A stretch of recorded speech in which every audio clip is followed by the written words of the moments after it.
Hi everyone, Sotak here, and in this video I'm going to show you how to make my LAGOM storage bins.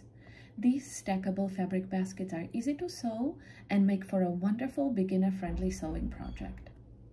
In this video I'll be making a small size of the basket, and you can find all the materials needed, cutting measurements in both inches and centimeters, as well as detailed instructions in my LAGOM storage bins pattern.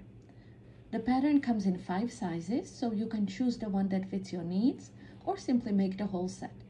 I will put a link to the pattern in the description box below the video so you can purchase it if you wish.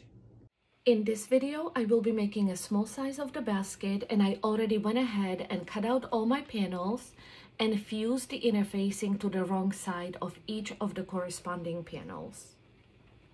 Let's start, shall we?